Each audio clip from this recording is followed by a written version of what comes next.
আজি মুই এই ভিডিওখনত আলাপ কৰিম একপক্ষীয় প্ৰেমত কেমন কৰি সফল হবার পাম। এমন হয়ে যায় কোনবা সময় কাকবা অনেক বেশি ভাল পাওয়ার পরেও যদি ওই ভাল পাওয়ার কথাটা প্রকাশ করিবা না পাই তাহলে ধরি নেই ওইটাই একপক্ষীয় প্রেম, ওয়ান সাইড লাভ। একপক্ষীয় ভাল পাওয়া, ওয়ান সাইড লাভ, এই কথাটা কবার যতবারই সহজ কিন্তু ওইটা ধরি রাখা ওর থাকিও অনেক বেশি কঠিন। আর যাই এমন ভাল পোৱা অন্তৰত ধৰি পেৰাছে ওই হয়তো ওইটা ভাল কৰি বুঝা পাইছে যে কত কষ্ট হয় ওই ভাল পোৱাটা ধৰি বেড়েবাৰ। একপক্ষীয় ভাল পোৱা মানসিটার কথা একবার ভাবিয়ে দেখে ওর মনত কত স্বপ্ন ধরি বেড়ায়, কত আশা বুকত বান্ধি থুইয়া প্রত্যেক দিনে প্রত্যেক রাতিয়ে ছটপটিয়া নয়। এমন হইয়া যায় প্রকাশও করিবা নাপায়, না হয় ওয়ে যাক ভাল পায় ওয়ার কিন্তু এমনটা অনুভব নহয়। কেননা ওয়াই নাজানে যে ওয়াক কাইবা ভাল পায়, ওয়াক যে কাইবা বুকত ধরি নিয়া রাতিত নি নাজোয়া করি রাতিগিলা পার করেছে, স্বপ্নের পৃথিবীখানত ঘুরিয়া বেড়েবার ধরিছে। আর এটি কিনা যদি আপনারও এমন হইছে তাহলে ওঠে কিনা ওয়ার উপায় খালি দুইটাই আছে। আর ওইলা হইল এই পরিস্থিতি থাকি আপনার নিজে সাইড হইয়া যাবার নাগিবে আর বেকার স্বপ্ন দেখা বন্ধ করে দিবার নাগিবে। আর একটা হইল আপনি যে ওয়াক ভাল পান ওই কথাটা ওয়াক বুঝিবার চেষ্টা করিবার নাগিবে। আর আপনার এক পক্ষর ভাল পাওয়াটা দুই পক্ষতে জানিবার পাবার নাগিবে। কিন্তু এঠে কিনা কথা আসিলেলা কেমন করিয়া করিবেন? আর আপনার ভাল পাওয়াটা ওয়াই বুঝাইবা পাবে কেমন করিয়া? তাহলে এই প্রশ্নগুলার উত্তর যদি আপনাক নাগে তাহলে এই ভিডিওখান গোটায় দেখিয়া কথাগিলা কামত খাটিবার চেষ্টা করেন। আজি মুই আপনাক এমন কয়েকটা কথা কবার যাইয়া আছো যেই কথা কয়টা যদি আপনি ফলো করেন তাহলে ওয়ান সাইড লাভ, একপক্ষীয় ভাল পাওয়াত অল্প হলেও সফল হবার পাবেন। ওই আপনার ভাল পাওয়াটা বুঝা পায়া ওই আপনার সাথে প্রেমের সম্পর্কটা ভাল করিয়া আগ বাড়াবে। যার জন্য ভিডিওখান গোটায় দেখেন। তাহলে প্রথম কথাটা হল ভাল পাওয়াটা প্রকাশ করে। যদি আপনি কাকবা ভাল পান তাহলে ওঠে কিনা প্রথম অবস্থাত আপনার অনুভবের বিষয়ে ভাল পাওয়া মানসিটাক কবার প্রয়োজন। কিন্তু এটি কিনা এমনটা ভাবিয়া রাটক হইয়া অবার না নাই যে মানে কয়া ফেলালে ওই আপনার সাথে কথা কোয়া বন্ধ করে দিবে, না হয় আপনার বন্ধুত্বই শেষ হইয়া যাবে। এমন কথাগিলা কোনোদিনও না ভাবেন। ভাল পাওয়া যদি প্রকাশ করিস তাহলে উহাই যে আপনাক না সাপোর্ট করিবে এমনটা না ভাবিস। কি ঠিক আছে, এমনও হবার পায় উহাই হয়তো আপনাক মনে মনে ভাল পাইয়া নবারও পায়, আপনার প্রতি ইন্টারেস্ট থাকিবারও পায়। উহাই হয়তো আপনাক ওই ভাল পাওয়াটা প্রকাশ করিবার জন্য কইম না কইম করিয়া অবার পায়। যার জন্য এমন ক্ষেত্রত আপনাকে প্রথম স্টাপটা নিবার নাগিবে। আর এটি কিনা 90% চিংড়িয়ে এমনটা ভাবে যদি চিংড়ি হইয়া মুই প্রেমের প্রস্তাব দেও তাহলে বা উহাই আবার কি ভাবে, চিংড়ি হইয়া একটা চেংরা কেমন করি প্রপোজ করিম। কিন্তু এঠে এমনটা নহয় চেংরায় যে আগত কবার নাগে, না হয় চিংড়ি যে আগত কবার নাগে এমন কোনো কথা নাই।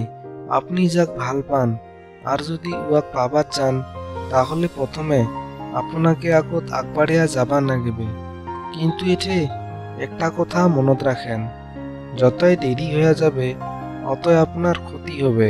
আর এতগিলা কথা ভাবি নইতে নইতে কত যে আপনার ক্ষতি হইছে, কত সময় যে এমনে পার হইয়া গেছে ওইটা আপনি ভাল করে হিসাব করি নিবার পান। কেননা সঠিক সময় এমন করি পার হইয়া যায় তাহই দিশা দিবার না পায়। যার জন্য সময়ের কামটা সময় মতে শেষ করিবার চেষ্টা করে। 2 নাম্বার কথাটা হল উয়ার সাথে বন্ধুত্ব করে। এটি কিনা আপনি যদি কাকবা ভাল পান আর ভাল পাওয়া মানসিটাই আপনাক ভাল না পাবে বলি ভাবিয়া ভয় খান, উয়াই যদি মোর ভাল পাওয়ার প্রস্তাবটা অ্যাকসেপ্ট না করে তাহলে মুই কেমন করিয়া বাঁচি নেম। এমন কথাগিলা যদি ভাবেছেন তাহলে প্রথম অবস্থাত উয়ার সাথে বন্ধুত্ব ভাবে দ্বারায় এক পাও আগ বাড়াও।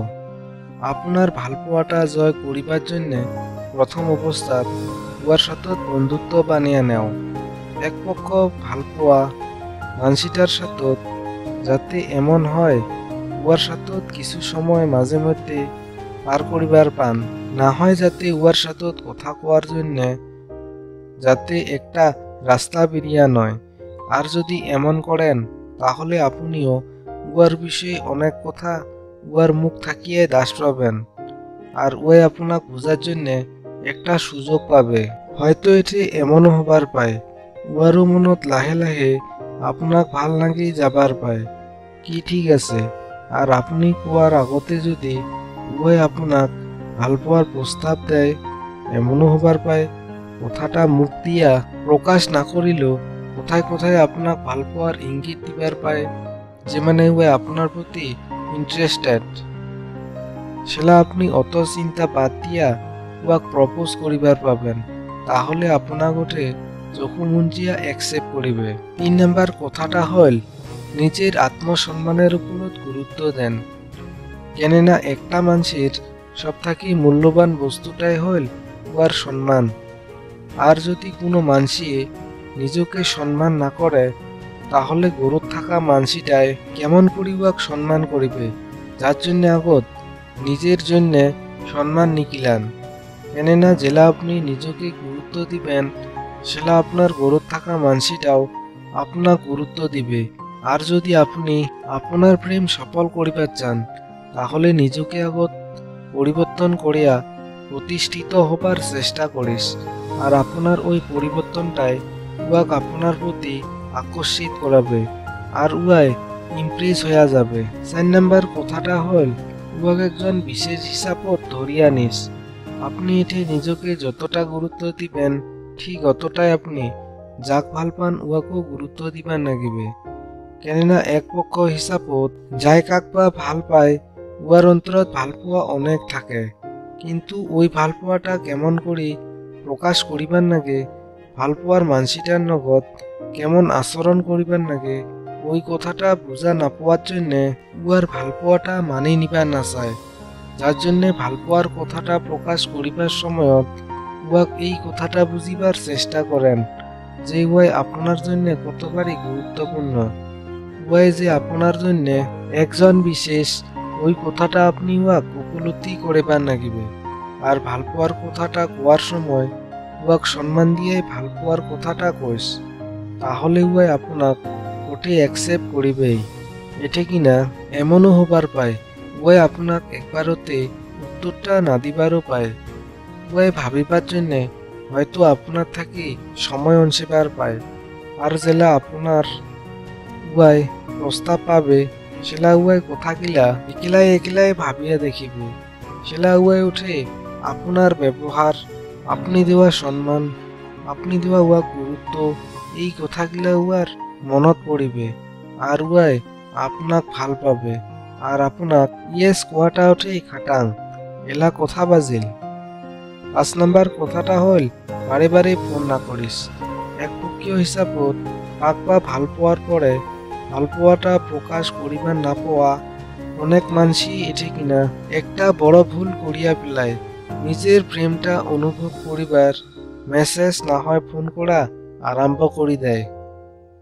মাঝে মধ্যে ভাল মন্দ খবর নেওয়াটা আলাদা কথা, কিন্তু জেলায় বারে বারে এক ধরনেরই কথায় আলাপ করিবার জন্য ফোন করা যায়, সেটা কিন্তু লাহে লাহে উয়াক আপনি বিরক্ত লাগিবেন।